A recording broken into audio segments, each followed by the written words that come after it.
Surf's up, but are the profits? We'll have the answer this week on Motoring 2001.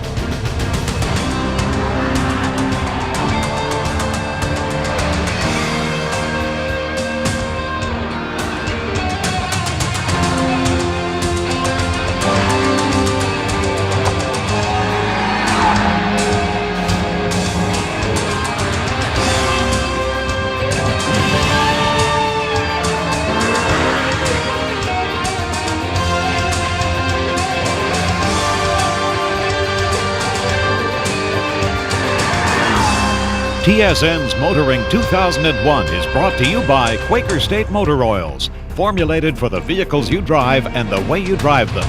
And Midas. Keep a good thing going. Go Midas.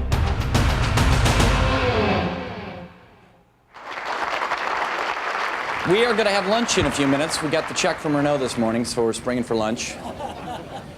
But we have a little more fun. This has been a hell of a ride for the last few months. We started. Those words were spoken at the 1999 New York Auto Show. And although maybe not intentional, the Nissan rep really summed up the mood of the company. This was a company in deep trouble. Renault had acquired part of the company. Nissan was $19 billion in debt, and business was simply in the toilet. Well, we move the calendar ahead to the year 2001, and we find ourselves in sunny California. And you know, sunny is a good way to describe the new disposition of Nissan executives. I mean, here's a company that was on the endangered species list. I mean, they lost $6.4 billion last year. Well, the bottom line for the fiscal year 2001 is $2.7 billion. Not loss, but profit. Well, we're here on the West Coast to check out Nissan's new lineup for 2002. And we're also going to ask the question, how'd you do it?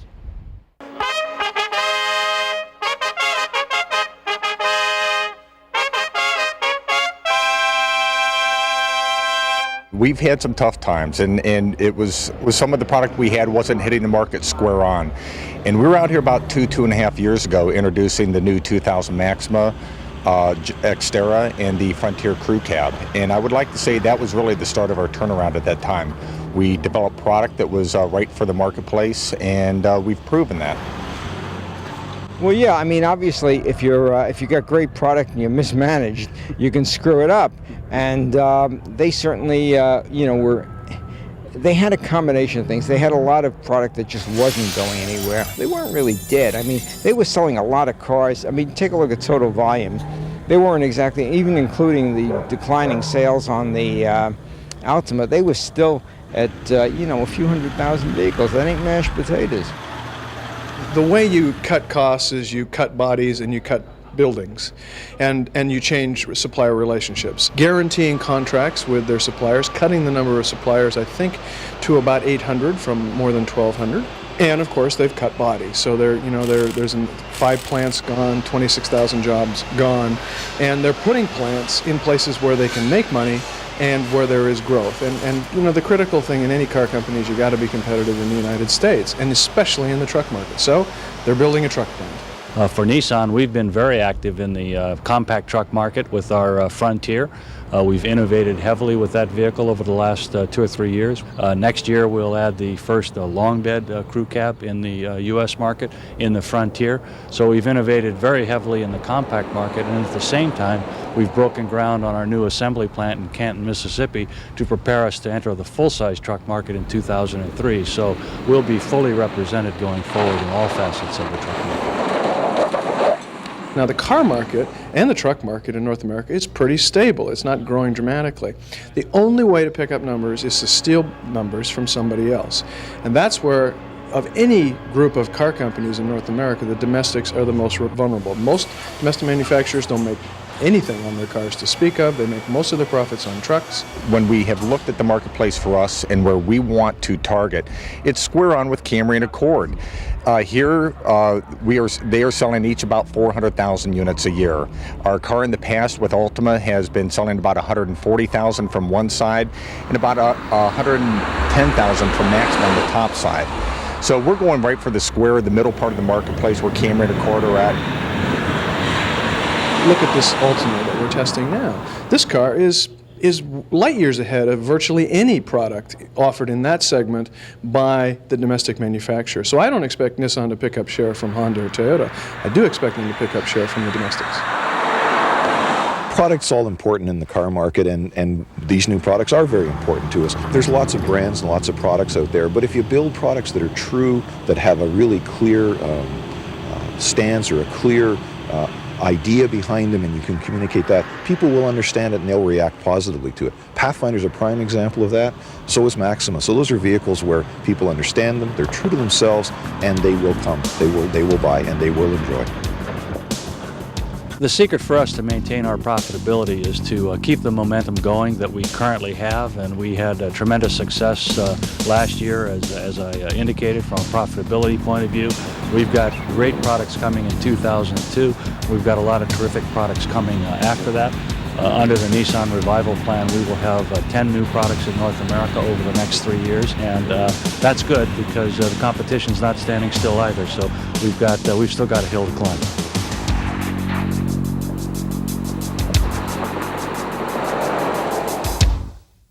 Lun Aven. Lun Aven? That's not like being in a different country. This is like being in a different universe. More later on Kenzie's Corner.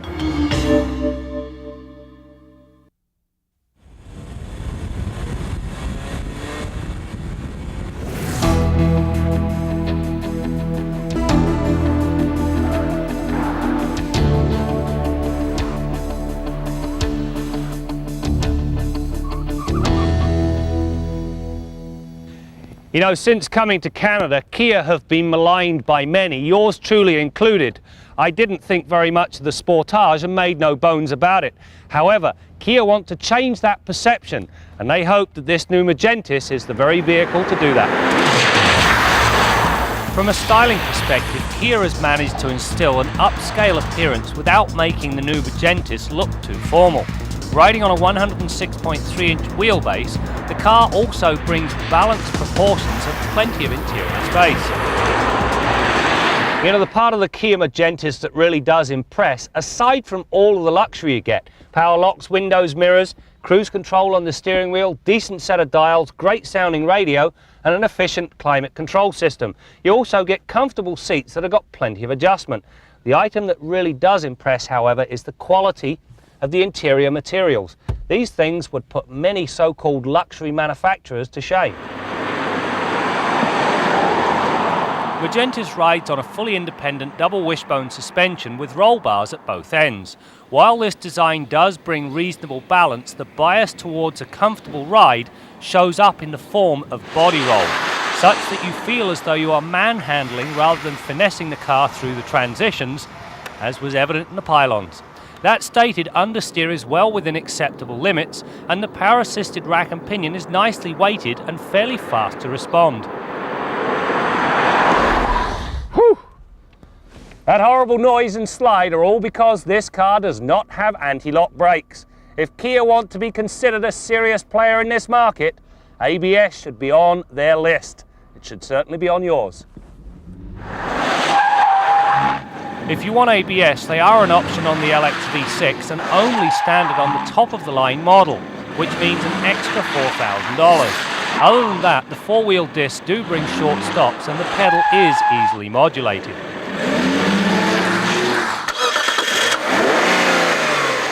Power comes from a base 4 or an up-level 6. Take the V6 and it's 170 horses and 169 pounds-feet of torque. Not only is it a willing worker, it's a smooth operator that's remarkably quiet even at wide open throttle. The automatic transmission on this Magentis has its good points and its bad. Move it into drive and then across to the right and you're in complete control of the gear changes. Move it back into drive and that story changes. The transmission is very slow to downshift. Consequently, you have a tendency to go back onto the gas to initiate a kickdown. And when it comes, bam! It hits you like a ton of bricks. Standard safety items include dual front airbags, adjustable upper seatbelt anchors, and 3-point belts and headrests in all 5 seating positions. If you shell out some extra coin, you can get side airbags, traction control, and that aforementioned ABS. You know, when Hyundai bought Kia, the marriage brought some 23 different platforms. Realizing that there was some rationalization in order, they based this Magentis on the Hyundai Sonata. Indeed, beneath the shiny sheet metal, that's approximately what it is. For better, and unfortunately in some cases, for worse.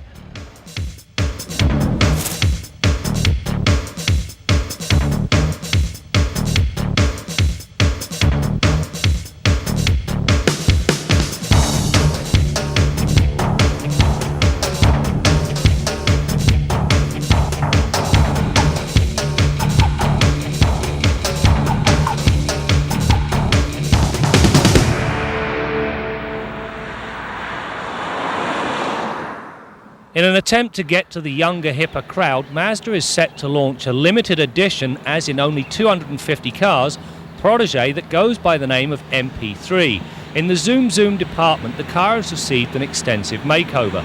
The horsepower and torque numbers are both up 10 to 140 and 145 respectively. The body gets an aggressive kit that adds spats, air dams and a large rear spoiler. Rounding out the package are some functional items that improve the ride and handling. A front strut brace, stiffer damping and bigger sway bars. The difference in handling is both welcome and very noticeable, especially when you factor in the Mammoth 205/45 ZR17 tyres and fancy wheels. Inside you find the Boom Boom. Along with the Boy Racer pedals, titanium accents, you'll find the namesake MP3 player. This flash Kenwood unit brings a gimmicky faceplate, but more importantly the ability to read MP3 files. This compression program allows you to burn up to 100 tunes onto a single CD versus the normal 16 or so. Long live Napster. On a future test drive, watch for a full review of the equally new Protege 5.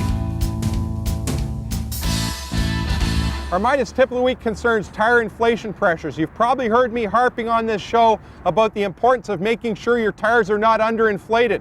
Underinflation causes heat buildup in the tires, reduces the life of your tires, costs you extra fuel because the rolling resistance of your vehicle increases, and it can be downright dangerous. A lot of vehicles leak around the rim, and underinflation is the most common problem many motorists are facing, and in a lot of cases they're not aware of it. But you know, overinflation causes some different problems you should be aware of too.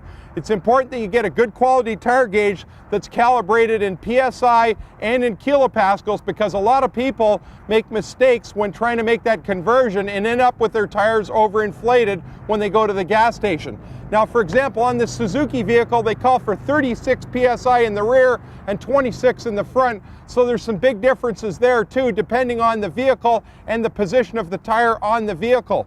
Now, overinflation can cause problems like this. For example, you're going to the cottage and you get on that washboard section of road, and the vehicle can actually skip sideways on a turn because the tires are too hard and they're not flexible enough in the sidewall to absorb those small bumps. Also, when you hit potholes, you can actually damage the carcass of the tire if it's grossly overinflated. So make sure you've got the correct inflation pressure. It's always specified with a cold tire, in other words, before you've driven on the tire, and make sure you've got a quality tire gauge in the vehicle. Check it at least once a month. That's your Midas tip of the week.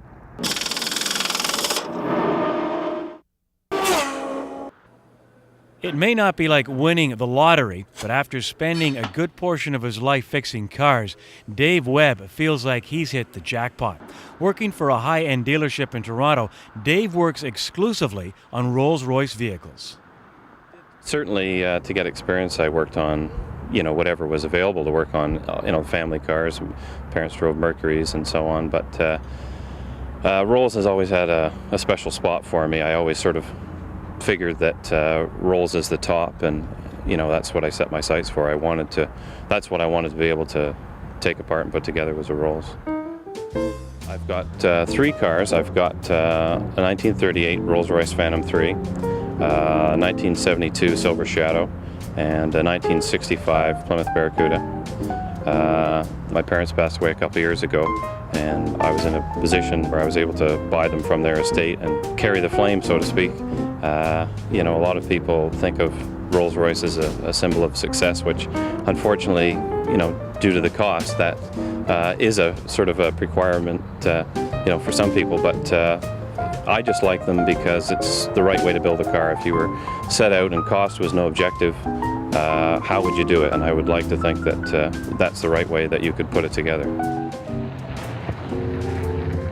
This picture here is, I was probably about 8 years old, shortly after we got the Phantom 3, and it was being torn apart to undergo its restoration. I think you can tell by the look on my face there, pretty much says it all, how amazed I was by everything that was going on. It's a pretty complicated engine in its day. It had hydraulic tappets and V12, which was very popular. Cadillac had their V16s and Lincoln had 12-cylinder back then. Aluminum crankcase, aluminum cylinder heads, twin spark ignition, about 170 horsepower, but oodles of torque. Drives like a tank. A lot of cars from this era, especially Rolls Royces, they had picnic tables or bars in the back seat. This one is a little bit different, probably because it was owned by a lady. Has these lovely vanity cases in the back with a spot for a brush or some perfume or maybe some face powder. I don't know, they aren't still with the car anymore. When I'm driving the car, I just sort of thinking what this car was like when it was brand new, and I'm always amazed how well this car performs even today. The brakes are great and the power is really fantastic. It can keep up on highway speeds, no problem. And having driven a lot of cars from this era makes me appreciate even more how really, you know, state-of-the-art this car was in its day. I think it'll outperform just about anything from this era.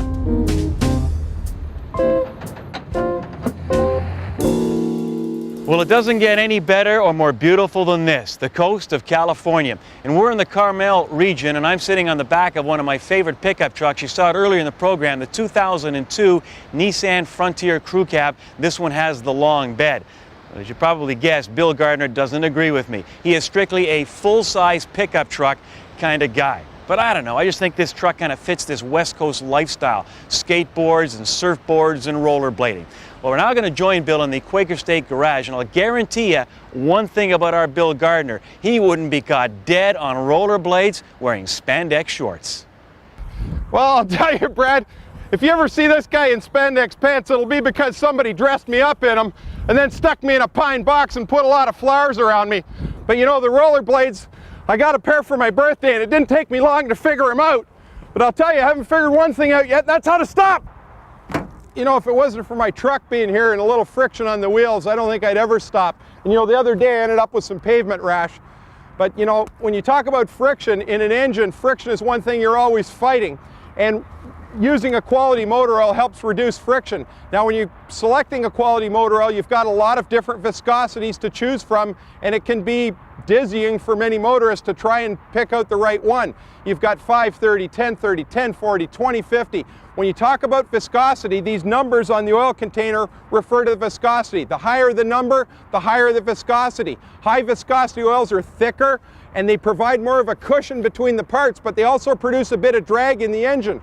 The low viscosity oils like 530 and 520 reduce the drag in the engine, and they can sufficiently that you can actually realize some fuel savings. If you have a 2001 Ford or Honda vehicle, the engineers have really tightened the tolerances in these engines, and they work well with 5W20. And as a matter of fact, 520 is the spec oil for many 2001 Ford and Honda vehicles. If you have one of those vehicles and you take it in for servicing, make sure that the garage has enough 520 on hand to service your vehicle. If you have another vehicle or different brand of vehicle that specifies 530 or 1030, continue to use those viscosities of motor oil in those vehicles. The 520 is so far just intended for Honda and Ford, but you're going to see that expanded, I'm sure, in future years because the fuel savings are significant enough to make this extremely desirable. Now, next week or in an upcoming episode, we're going to talk about some other motor oils that are designed for engines with a lot of miles on them. Till next week, I'm Bill Gardiner for Motoring 2001.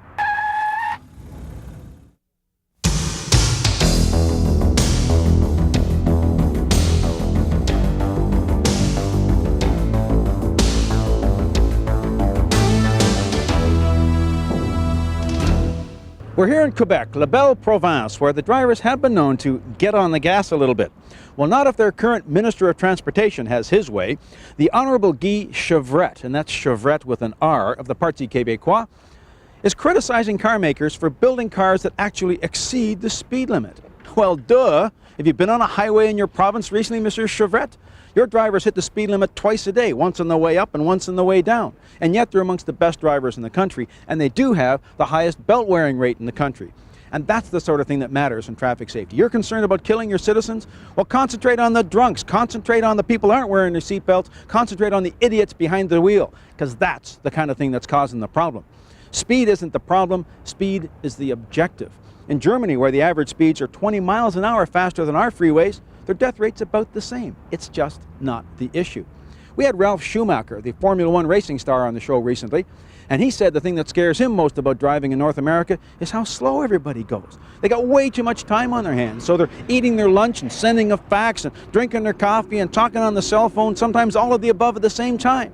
If they picked the pace up a little bit, they'd have to focus a little bit better. They'd be better drivers. If car makers did build cars that were only capable of 100 kilometers an hour, they put tiny little engines in them that you'd have to drive flat out all the time to even reach that speed.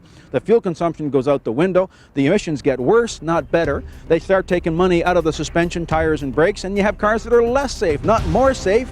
Man, you're just barking up the wrong tree. Now, if you want to go 100 kilometers an hour, Monsieur Chevrette, I've got a solution.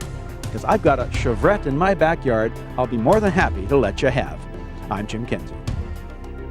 This is the brand new Nissan Altima for 2002. Now, the Laguna Seca racetrack in California may seem like an odd place to find a mid-size sedan, but believe me, this new car has received a serious shot of adrenaline, and we'll tell you more about that on a future program as we continue to bring you more stories about cars and the people who drive them. This type of car raced against the great Carroll Shelby and caused him to go home and build the Shelby Cobras. So it's quite a unique history in this little car. He had to beat these ones, yeah. They were beating him and he was a little upset. TSN's Motoring 2001 has been brought to you by Quaker State Motor Oils, formulated for the vehicles you drive and the way you drive them. And Midas, keep a good thing going. Go Midas.